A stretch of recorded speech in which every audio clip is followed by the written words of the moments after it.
What's going on, guys? Welcome to episode 18 of the Fight Night Forecast, where we highlight, recap, and cover all things boxing. Coming at you again on four wheels. Hopefully next week I'm gonna have my have the podcast studio set up and all that, and it'll be a little more of a vibe, you know. But yeah, it's easy for me, man. In my head, you know, I got a little bit of a drive ahead of me. It's like, man, I can just come on here and make my drive a little quicker, ramble to y'all about some boxing, and and then we just, you know, we call it even, shake hands, and move on, right? So, but yeah, hopefully next week we'll have a nice little studio style setup going. You know, I'll be all the way moved into my new crib, and yeah, it'll be good. So just been kind of busy this week too, unpacking everything, and I started at a new gym in the city I'm living in now. So yeah, having a good time with that. But yeah, also shout out New Heights, man. My boys Travis and Jason Kelsey. You know what I mean? They got an incredible podcast over there at New Heights. But yeah, let's get right into it, man. Let's talk about this past weekend of boxing, man. We had Galal Yafai. He fought Tommy Frank. The Dazn card, man, it was full of young, explosive talent out of the UK and a lot of surrounding areas. I believe it was in Birmingham, UK, is where it was hosted at. But yeah, there was all kinds of young talent from all over that area. Man, there was some explosive fights. There's a couple fights, including the main event, where the towel was thrown in. So there was a couple good knockouts. There was actually a draw too on that card. I tried to catch most of it, man, because I really do like seeing the young up and coming talent, just as much as I like seeing you know, the big names go at it. So yeah, man, it was a really good card. I got to witness a lot of young guys go out there and do their thing, you know. And yeah, so let's really kind of move into the main event. It only went like half of a round, dude. Round one, about a minute and a half in. You know, Yafai kind of came out throwing hard. For you guys don't know, Yafai was, I believe, a silver medalist for Great Britain, so he's kind of highly touted, and his pro career and pro debut was like highly sought after, and I think he just moved to 5-0 now.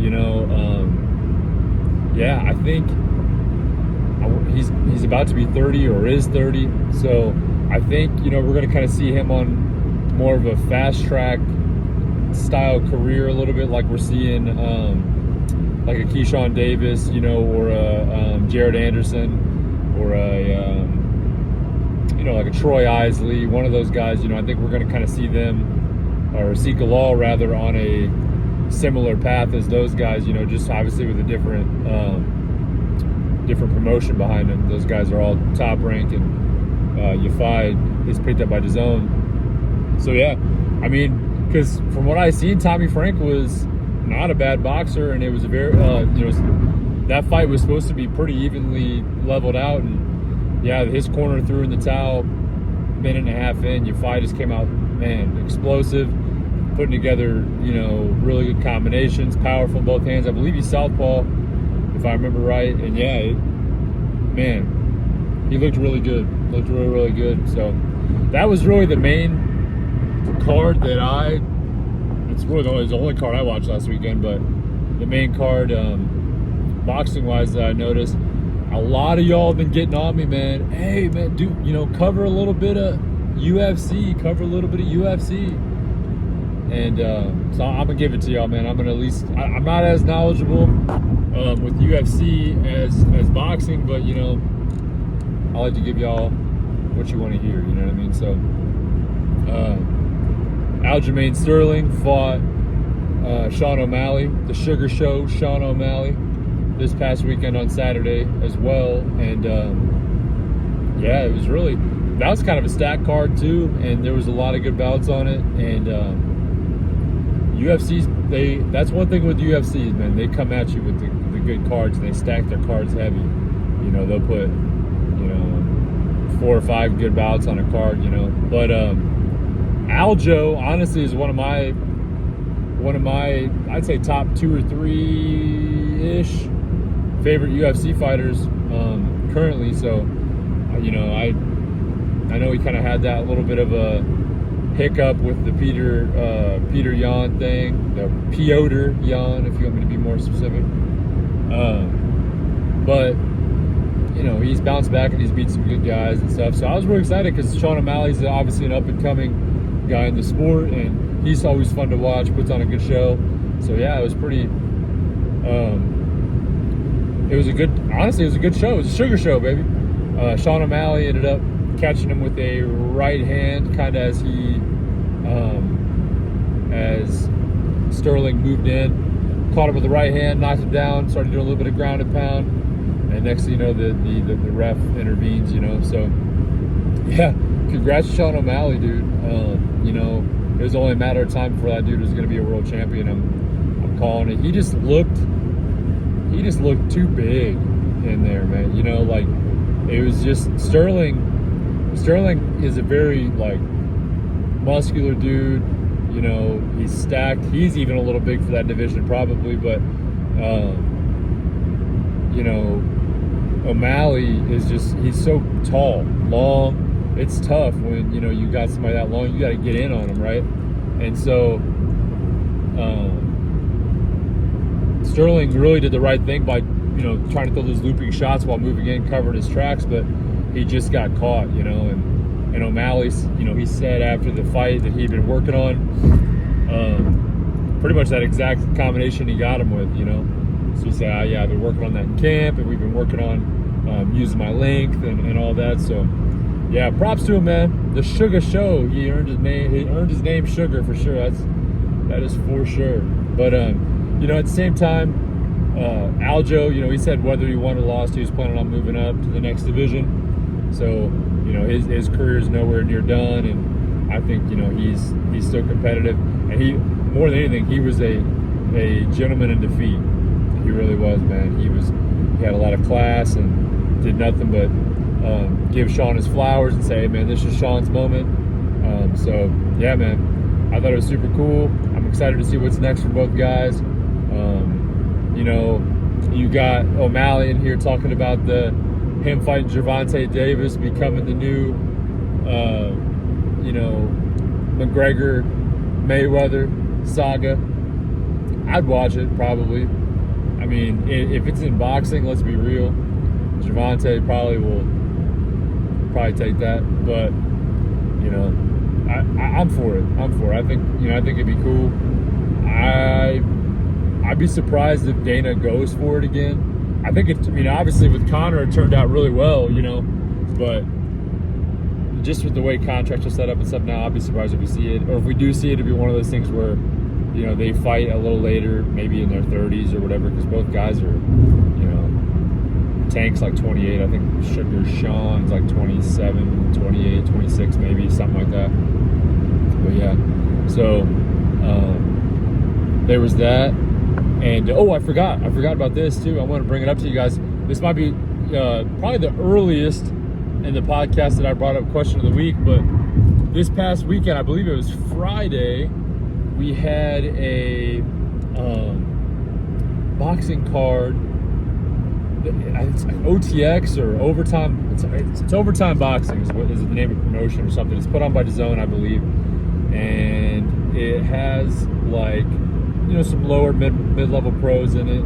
I think they might even dibble-dabble in with a little bit of like the celebrity boxing. I'm not 100% sure. I'll have to look more into it. But they did their first ever overtime round where both fighters, so it came down to a draw, right? I believe it was Javon Woodard, and I can't remember the other guy who was fighting, but I followed Javon on Instagram. Shout out if you're watching for some reason. But yeah, so it was a draw, a majority draw, and, you know, both fighters then had to go back out and fight an overtime round. To 76, this bout is declared a majority draw. And as you know, here in OTX, that is absolutely not allowed. We go to an overtime round.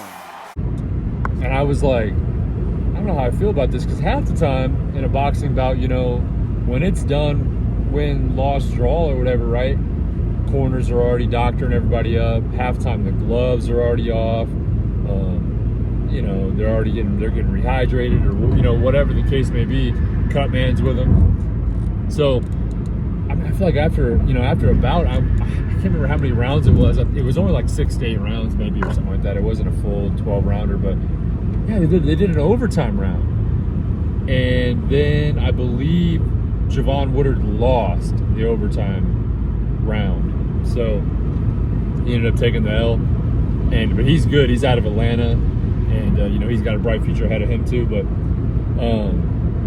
yeah, man, like I don't know. I'm kind of torn on it. I don't know, like, because as fans, obviously, we don't like seeing draws, right? But that's tough to like think the fight's over, especially if you, and you're like mentally, if you think that you won the bout, right? That you're like, oh man, I won this bout. You're kind of checking out already. Hey man, the hard part's over. The adrenaline is maybe slowly starting to wear down a little bit. You just went through it. I mean, fighting, man, when you're in the ring, as much fun as you can have with it, it's, you know, it's tough on the body, and it's kind of mental hell a little bit, right? You got people throwing punches at you, all that, you know. For those of you guys that do train, or, you know, or have been in a bout, you understand, right? For those of you that have never, you know, it might be a little hard to relate with it, but you know, there's a lot to it, especially when you're in the ring. A lot of mental stress. So to think that you're done, right? You in your head, man, I won that bout. I'm for sure, because you never know what the judges are thinking, right? Or what they're going on about. So, man, you're like, man, I won the bout. I'm done. And then to hear that you have a majority draw and you have to go in there and fight another round, that could be a bit of a shock, right? And I think that might have been what happened to both those guys a little bit. They might have been like, both guys, obviously it was kind of a razor-thin fight if it came close to a decision, but both guys might have thought, hey, maybe I just did enough to edge it out, you know, and then you got to go back in and fight another round that you weren't prepared for, you know what I mean? And then that round probably turns into a lot of like sloppy, just trying to score points, you know what I mean, or whatever it ends up being. But yeah, man, I was really surprised by that. So question of the week, man, tell me what y'all think about OTX and the overtime boxing. Do you guys think that's the way to go, or should we stick with draws? Or you know, maybe I've heard some people even say, man, hey, if we want to get rid of draws, why don't we do an odd number of rounds? You know, maybe make it 11 rounds, or you know, or 9 rounds, or you know, whatever. So, or 13 rounds, I guess. You know what I mean? Whatever it takes. But yeah, tell me what you guys think about that. So let me know in the comments below. So, but moving on, let's talk about this coming weekend. We have Alexander Usyk and Daniel Dubois. They're fighting this weekend for 3 of the 4 heavyweight titles. I believe Dubois is a mandatory, I want to say, for either the IBF or the WBO. I can't remember off the top of my head. We got too many belts. Too many belt era. Sensational. But yeah, so he's a mandatory though, so he's getting, you know, Usyk's getting that out of the way. And I'm not trying to say he's looking past Dubois. I think Dubois, you know, anybody has a punching chance, right? So that's the beauty of this sport. But Usyk is a heavy favorite in the fight. You know, obviously we're hoping that he ends up taking it in a lot of ways, just so we can see some bigger fights down the road. Whether that, you know, that's with the winner of Joshua Wilder, or you know, if Fury finally decides to come around and wants to do Undisputed, or whatever the case may be. The heavyweight division's in shambles right now. So yeah, but yeah. So on the other hand, we have Jared Anderson. He's fighting. Man, he's been active too, and that's why I love to see that. Jared Anderson, he just had a fight like a month and a half ago or something like that, maybe 2 max. I think it's been like a month and it's only been like 6 weeks. Like, it was a quick turnaround, but you know, you love to see that. He's getting in the ring with another you know, up and coming heavyweight. I think he's kind of trying to step his game up a little bit.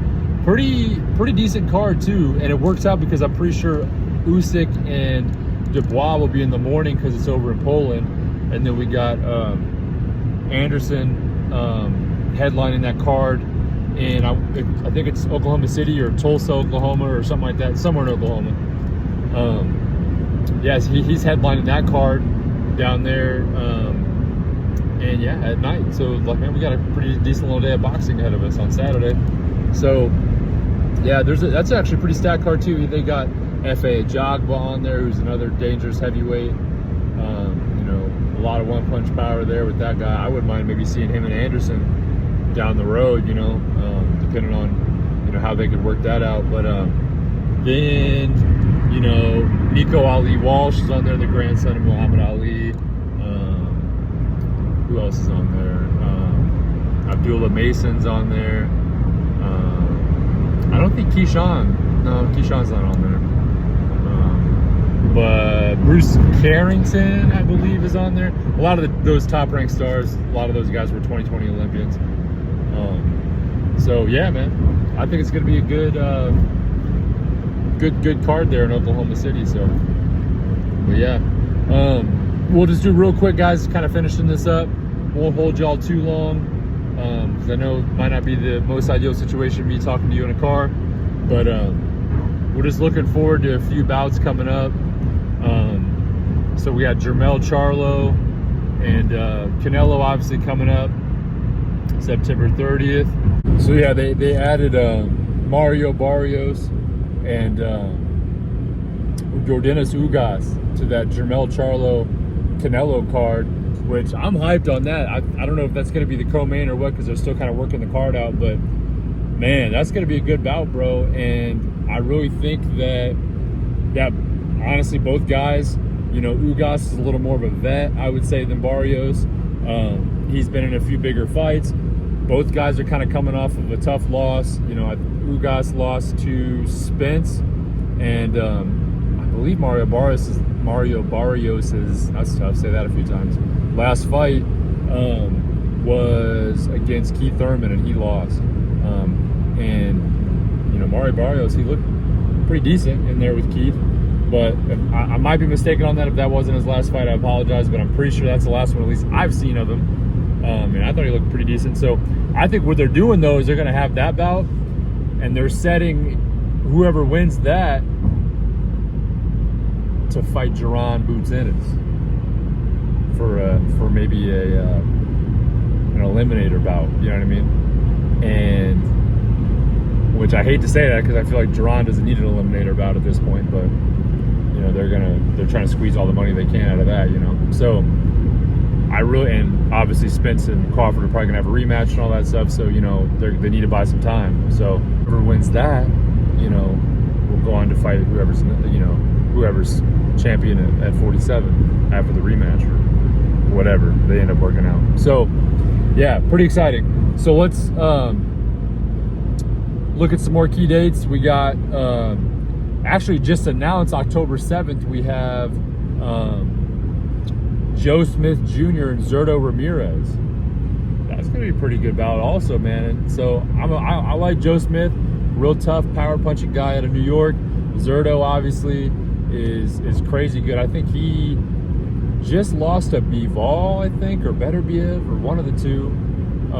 But yeah, you know, other than that, he's been a champion at 175. He's, you know, yeah, he's a dog, man. He's a dog. And yeah, and I think Joe Smith, he's a dog too, because he lost to Beterbiev. He was a former title holder at 75 too, and lost to Beterbiev. So both guys kind of coming off of a loss. They're having a bounce back, a high level bounce back. It's not no tune-up. Neither of those guys are a tune-up on each other. So props to them for taking the best fight available for sure. But then, you know, later on in October, a couple more key dates. We have Ngannou and Fury on the 28th. We also have Haney and Prograis on that same day. I assume Ngannou Fury will be during the day because it's overseas in Saudi Arabia, and then Haney Prograis will be at night. So honestly, I was hearing, I think it was Showbiz that was saying that supposedly there's some kind of contract dispute or something though with the 28th. So I don't know if that's actually still going through or not. They might be moving it a little bit. Personally, I think they should probably move it, just because unfortunately Devin Haney's not a, he's an undisputed champion. I get it. I have a lot of love for Devin Haney, but he's not a huge draw to the sport, right? So I think in a lot of people's head, hey, listen, if I got to pay for one of those two pay-per-views, I'm paying for the Fury and Ngannou and not paying for Haney Prograis. I don't know, and I don't think Prograis a big enough draw to make that bout super relevant. You know what I mean? So it's going to be a good bout, but I'm talking about, like, is it going to pull a bunch of casuals in and make a lot of money? Probably not. I'm watching. Heck yeah.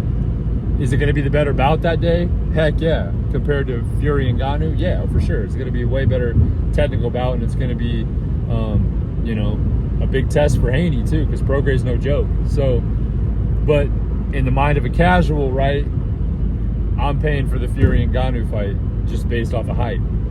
So he's got to pick a. They got to pick a date, man, where there's like nothing going on for that fight to do as many pay-per-views, because he's not going to have, the huge Australian fan base of a George Kambosos, right? That's going to fuel the fire there. He's not going to have Vasily Lomachenko's big name and following in the sport of boxing, because even Haney Loma only did like 150K pay-per-views, which is in a lot of ways a decent amount, but in a lot of ways it fell short of what they thought it was going to. So, and that's with Vasily Lomachenko's name attached on there too, and the undisputed bout attached on there. So you can't tell me that Prograis is a bigger draw than Vasily Lomachenko, So I think it business-wise might be better to move it, but I don't know. We'll see what they end up doing. I know that they're disputing the date or the contract numbers or something, so I'll let you guys know more about that as I hear it. So,